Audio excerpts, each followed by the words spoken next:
Hello, everyone. My name is Peter. I just got out of the shower and I'm about to go to bed, but I wanted to talk to you about a couple of things, very important things. They're mostly important just because they're on my mind at the moment. I have been having vivid dreams recently, more vivid than usual. In fact, I think I usually have pretty terrific, crazy dreams, which I can't ever remember, but lately they've been crazier than normal, and I think it's because I've been sleeping with an eye mask. Also, I will say that eye mask technology has come a long way recently. I feel like the last time I shopped for an eye mask, which may have been 20 years ago, it was just like a quilted fabric with a piece of elastic, and now it's like a it's like a lycra padded nice. It's like it really blocks out all of the light and pads around your eyes but doesn't touch your eyelashes or anything. It's just really comfy, and I personally bought it for taking naps in the middle of the day, so that my room is pretty bright in the middle of the day, just because I've got windows and the curtains are just kind of, they're not blackout curtains. So I was like, hey, if I just wear this eye mask, maybe I can drop into sleep. 30-minute nap. I won't spend as much time loitering on the edge of sleep, and it really helps a lot. I was surprised, but also I think that this mask, it even in my normal nighttime sleep, there's like some ambient light in my room. It even blocks all of that out, and it blocks out morning light, which is a little bit, I think it makes it a little more rough waking up in the morning. This is the downside. I think it's good to have that natural morning light. Slowly, the sun rises and your body senses that, so it kind of knows that morning is coming. That's the downside. It'd really be nice if I could somehow take it off in the middle of the night. Anyways, I think I'm having more vivid dreams because I'm like the sensory, what's it called when sensory deprivation, right? And I guess I didn't realize how much the eye senses really contribute to keeping you from dipping down deeper into sleep. Even when you're sleeping at night with your eyes closed and you think there's not much light. But then again, I was just reading a study that like people who have like ambient city lights and stuff lighting up their rooms, if they can't have a dark enough room when they're sleeping, they have like markedly worse sleep and worse like health because of it. So I don't know. I'm not quoting a study that I can link to or anything. I'm just saying it is interesting how light affects sleep, and this eye mask is making me sleep deeper, I guess, and thus dream deeper and more vividly. And I'm having these crazy dreams about people from like my childhood and my teenage years who I haven't thought about in years. I haven't thought about in decades. And I'm just like, oh yeah, these people. And I'm like, and sometimes I wake up almost just want to, because I know they're dreams and I just want to get out of the dream. It's not a nightmare. It's just almost too crazy and out of control, or too real, or I don't know. Maybe I just want to leave the past in the past. It's not like anything crazy or traumatic happened. It's just like, I don't know. They just feel weird. The sleep mask also reminds me of this one time I tried to give myself hallucinations. I think I read this thing on the internet where you could cut a ping pong ball in half and then put the ping pong ball's halves over your eyes, and then this would be a similar kind of sensory deprivation, and that it would give you hallucinations or something. It didn't work, and thinking back, I don't know why it would work. Like, what? First of all, it's not that easy to cut a ping pong ball in half in a way that leaves the edges very smooth and even, in a way that it's comfortable to lodge them over your eyeballs. Calvin and Hobbes did do it a couple times. Like one time he drew irises onto ping pong balls and popped them over his eyes so it looked like he was awake in class, but it just made him look really funny. It made him look extremely interested and concerned about whatever Miss Wormwood was talking about. But in real life, it's not that easy. Plus, there's not that much sensory deprivation with a ping pong ball because they always have like a little logo or like a little seam going across them. So there's always like a blob or a smudge that you can see in them. I guess the idea is that you can have your eyes open and still see nothing, so your brain starts kind of manufacturing things to fill in. Or you know how you can, when you close your eyes really tight, or sometimes you can see little patterns moving around. And I looked this up. The weird thing is, this is on healthline.com, which I don't know if that's a good website or not, but it says some of the most common types of closed eye hallucinations include swirling patterns and colors, flashes of light and or darkness, random objects, and then this one, it says random pixels. Does anyone else think it's weird that it says random pixels as if it's describing our eyes as some sort of computer display? I mean, has anyone else heard pixels used that way before? Every other time in my life that I've heard the word pixels used, it's been in the context of the tiniest part of an image controlled by software on some kind of computerized screen. And here it's talking about things that can appear in our eyes, and this is on a health website. Is there something about us that I don't know that I'm just learning right now? Do I need to do some more research? Anyways, one time I also did a sensory deprivation float pod before. I bought like a 3-pack, 3 floats, okay? And I only made it halfway through the second float. I did it once, and then a week later, you go in for like 45 minutes, I think. And the first time it went okay. And the second time, I left like halfway through the float the second time, because I got like a burst of like claustrophobia. And if you've never seen these float pods, this is at like a sauna. They had like an oxygen bar in the waiting room where you could like choose different flavors of oxygen, and you put, the people in like old folks' homes who need oxygen, the little things that go around your face and the little tubes that go into your nose.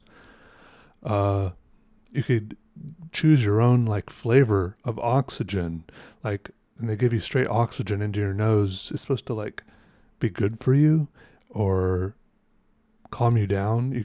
By flavors, I mean like little scents like eucalyptus or lavender, or I don't remember what other flavors there were. I think I chose eucalyptus because I had a slightly plugged nose, so I wanted that to like clear it out a little or something. Anyways, these float pods, the coolest part was just how they looked. It looks like some straight up alien technology. It's a pod. It's pod shaped.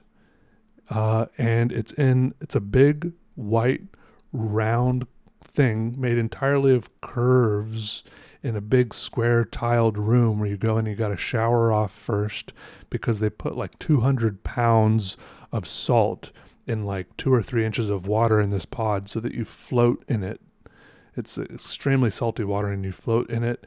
And one of the problems was, one of the reasons why I didn't fully enjoy this is that there's the same problem with any kind of meditation, right? Is that I kept on getting too comfortable, too relaxed, and almost falling asleep. And I didn't want to fall asleep for a couple of reasons. One, I'm lying there on my back in water, and I kept on being afraid that I would like drown or something, which I think is totally unlikely because it was only 2 or 3 inches of water. Like my arms and legs were like splayed out, and my head was back, and I was just looking straight up into the darkness. I couldn't see or hear anything. But if I moved my arms even the tiniest amount, I could have touched the bottom. Like I was very, very close to the bottom. But I thought maybe if I fell asleep, my head might like slump over and I might start inhaling water or something weird. I don't know. But also, I didn't want to fall asleep because I was paying. It's like not the cheapest thing in the world to go float in one of these ridiculous pods. I didn't want to waste my money by falling asleep. I wanted to like relax, but then I was like getting stressed about how sleepy it was. Not relaxing. It was too weird, right? I don't know. It was just strange, and then it was just strange. But the pods were cool looking. It looked like something that could have been like maybe there's a movie about an alien, right? And then this pod is found. Wait, so there's some kids. Imagine this. There's some kids. Maybe they're skipping school or they just got out of class. They're on their way home. They're cutting through, excuse me, they're cutting through the local junkyard. They got their backpacks on. Maybe it's like set in like the 70s or something. So they're still like riding their little funny little bikes, I'm imagining like the kids from, what's that show? The one with the girl named Eleven. Anyways, they're running. They cut through the junkyard, right? Stranger Things. Yeah. Anyways, those are just the kids I'm imagining, that age and genre of child. Okay. But then they're just like messing around in the junkyard. They're like throwing pebbles at like an old school bus or something. They're like making fun of each other. One kid is like ridiculing the other. He's like, Sally will never go with you to the school dance. You're crazy. And then he leans over and picks up another rock. And as he's bending over and reaching down to grab this rock, he looks over and sees through under the bus this strange looking white pod jumbled amongst some of the other junk. What is that? So the kids go over and look. They pull an old shopping cart off, some old corrugated metal roofing, makes a racket, but then they're all three or four of them are standing there in front of this glistening white alien metal pod. Did it fly there? Did it crash there? Did it just appear? It's not making any noise. Wait a second. They put their hand on it. There's a faint hum, a faint vibration. And then suddenly there's a hiss and a faint click, and it starts to open. The front of the pod opens. It's a big round section of the front of the pod. Mist, like from a smoke machine. That's how they would do this. They have a smoke machine type mist starts kind of rolling out of the door. The pod door goes open. The kids stumble back. They kind of hold each other, but they don't want to, they don't want to be the scaredy cat that runs away. So they kind of stand there in front of it. The door goes open. And then the mist keeps pouring out. And then there's like lights around the edges. They turn on. So that lights the mist up even more. And then as the mist clears slowly, the kids step up hesitantly, holding on to each other, peering into the pod, and they see faintly, vaguely, and then more clearly now, the shape of a strange alien form nestled so cozily within the confines of its spaceship, because that's what it's got to be, because there's all this weird technology around it. It's in like the seat. It's got straps and a spacesuit on. It's got a little mask, and they can see its eyes are closed. Its head is lolled to the side. And one of the kids says, "Is it okay?" And without thinking, one of the kids reaches out towards it, tentatively, a hand towards this strange little alien. It's probably only half their size, maybe 2/3 their size, with a big head, like a ET kind of weird head. And then the other kid is like, "Wait, don't touch it. It could be anything. We don't know what it is. We should go tell someone."